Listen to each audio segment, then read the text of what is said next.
All right, so looking at this problem, we're going to use the topic we just learned about filing status along with the new expanded tax formula that we also just learned in this chapter. And we're going to figure out if Raphael and Martina should get married this year or if they should get married next year. So what we know about filing status is that on December 31st of the year, that's when we have to determine, are they married or not? So as of December 31st, what are you? Are you single? Are you married? And then we go from there, right? So if they're single, they'll have 2 tax returns. They'll both have their tax liabilities, and that will be that. But if they get married before December 31st, then they're married filing joint or potentially married separate. But in this case, these 2 individuals have come to us and said, hey, should we get married for tax purposes? Is it better to do it December 31st or should we wait till January 1st? Now, of course, they want to get married. They're not doing it just for tax purposes, right? They're doing it because hopefully they're in love. All right. The other new thing that we've learned is about the tax formula. So, last chapter, we learned that there's a simplified tax formula. In this chapter, we're learning about what's called the expanded tax formula. Okay, so just like last chapter, we started with something called gross income. That would be like W-2 income, right? Now, this is the new part that we just learned this chapter. This is permitted deductions and adjustments. Now, we're not going to learn about those this chapter, but they're coming up very soon. So we learn about things like student loan interest, or maybe you're a teacher, so we deduct the teacher deduction, that kind of stuff. So lots more deductions that we could do there, adjustments, things we subtract, and that's key. And after you subtract those, you come to a new number, and this number, it's an important number. It's called adjusted gross income. So for this chapter, it's going to be the same as our gross income, but typically adjusted gross income is different. And it includes all income minus any kind of deduction or adjustment. And this number is so critical. It gets used on many different other calculations. So sometimes we have credit limits and phase outs and thresholds that we would use this number for. This number is also known as AGI. So maybe you've heard of that phrase, or that acronym, I should say. So yeah. Okay, the next thing that we've already learned is to subtract the standard, and then this time they do explain that there's also an itemized deduction potential. We'll learn about itemized deductions in chapter 5. But for right now, we're going to go back to exactly what we learned before, which is that the standard deductions are based on your filing status, and every year, whenever I'm looking for what the standard deductions are for the year, I go to the form 1040, so that's your normal tax form, and this is on page 1. It's always in the lower left corner, and it's like a little bubble. So you see how it's kind of like bubble, right? It's like a little blurb, and it always has the amounts there, so I can see. For this problem, we're going to focus on either they're single, so we're going to use that amount, or we're going to have them get married, and it would be this number there. So we'll use those 2 numbers. All right, so that's from the current 1040 form, which is for this video, it's 2023. But of course, pull open any 1040 from any year and you'll see those amounts on there. Okay, so let's see what else. I got to switch back here. Okay, so after we subtract the standard deduction, that's what we're going to learn this chapter. There is itemized, but that will be in a future chapter. So after we subtract the standard deduction, we'll come to taxable income. And then from there, we look up, right? So we've done this last chapter as well, but we look up the taxes or calculate them. That would be F, if we use Appendix F, which is the tax rate schedule. All right. So let's get back to focusing on what this problem is. And this problem is basically saying, should they get married before the end of the year or should they get married after?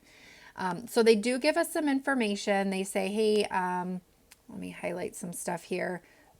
All right. So they say Raphael. So in the current year, Raphael expects to earn $45,000 and Martina expects to earn $15,000. So, and that's their W-2 income. So that's like their basic, job, gross income. All right, so let's start with those two numbers. Let's start with Raphael's. Let's do his. It's 45,000. Now this would be, so we're going to do this first scenario based on them not getting married until after the end of the year. So remember, the question is, what are they as of December 31st? So what is our status on December 31st? In this first scenario, we're going to say their status is that they did not get married. So we're not married, which means single. That will be our first scenario. Now, the second scenario that we're going to do is as if they do get married. So they are married, and then that would mean married filing joint is what we'll use for that one. Okay, so two different scenarios we're looking at. Let's first focus on if they were to be not married. So not married, which is the single filing status. So let's just do Raphael first. So for Raphael, there are no adjustments. We haven't learned anything about those. So again, the AGI is going to be, just for this chapter, it's going to be the same. All right, so we subtract, and that's what that equals. Now, and let me zoom in just so it's a little easier to see. Okay, now what we're going to do is subtract the standard deduction, which we just highlighted down here, for single, because remember this first scenario, we're doing that they're not getting married. We're going to subtract $13,850. I'm going to put it in parentheses to show I'm subtracting it. So when I subtract that, I end up with $31,150. Remember, that's what we call taxable income. That's what we use to look up. So we actually, because it's under 100,000, we would go to Appendix D to look this up. So this is Appendix D down here. Let me write that in. So all of these little tables that I have out here, these are all from Appendix D, which is the tax tables. So we learned about looking up taxes already, but I just took a little blurb out for each one. Now he is what? 31,150. So remember, when we're looking at these tax tables, this is the taxable income. So we're looking for at least but less than. So we're going down here and we're looking for him, it's 31,150. So you just kind of go down the line until you hit that point. Now it does hit the at least. Remember, this has to be but less than, so it cannot be equal to. So you see this one right before. Let me zoom in.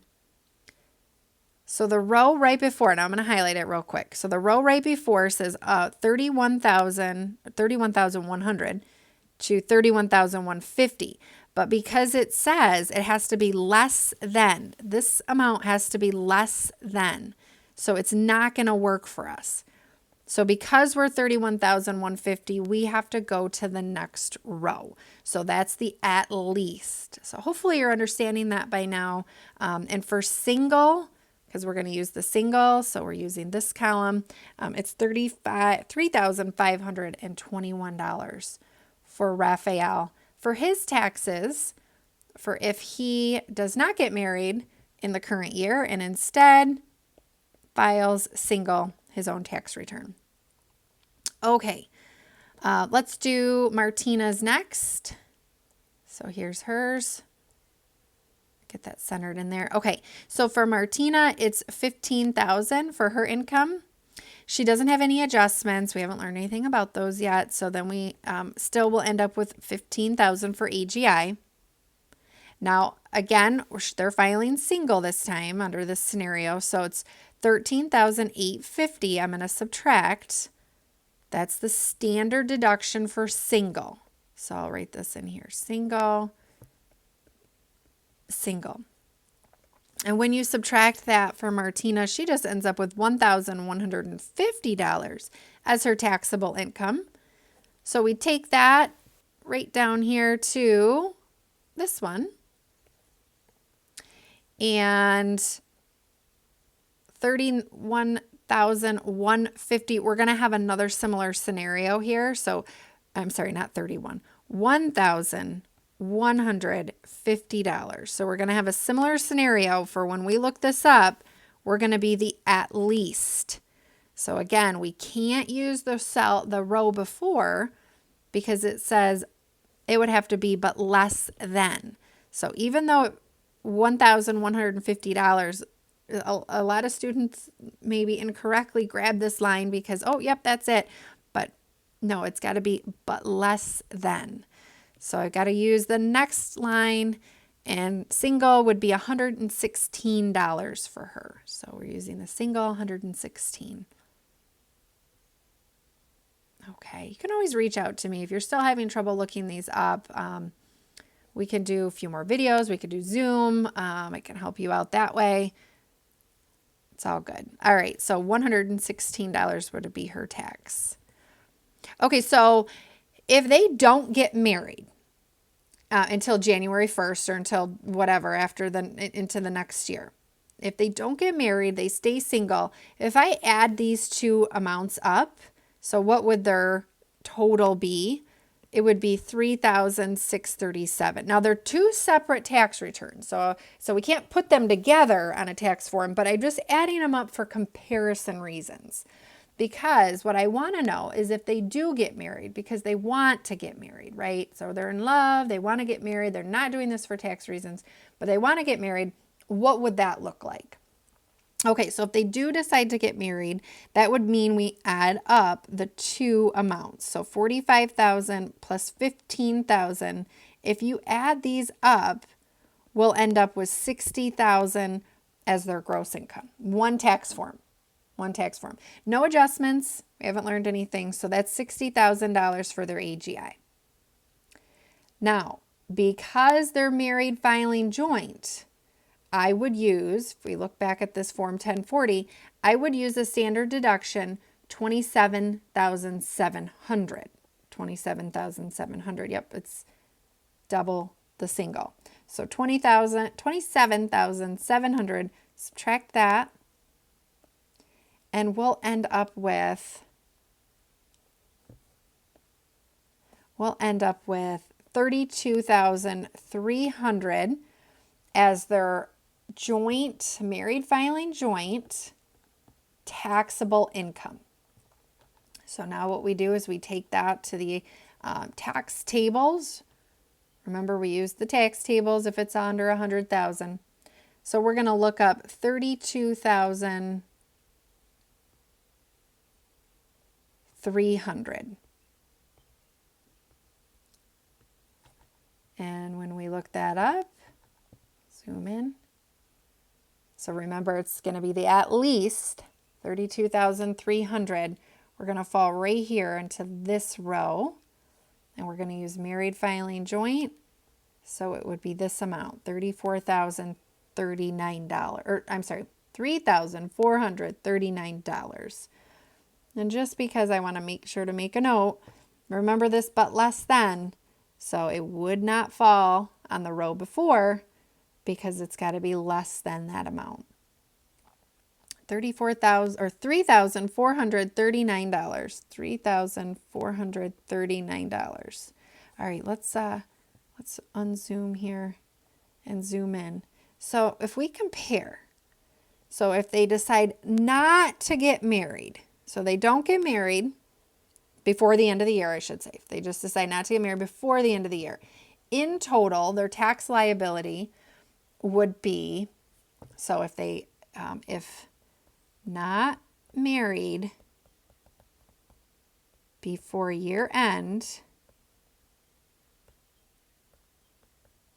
total tax equals $3,637. But if they do get married, before year end, their tax equals $3,439. So they decide to get married. So which one's better? $3,637 or $3,439? The $3,439. So our recommendation would be to get married before the end of the year.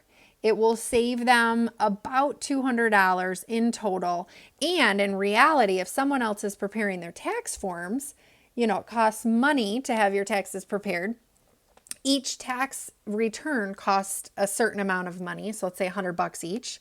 So if they don't get married, they're both paying $100 to have their taxes done. But if they do get married together, they'll do one tax form, and that's usually about the same amount. So depending on the forms, right?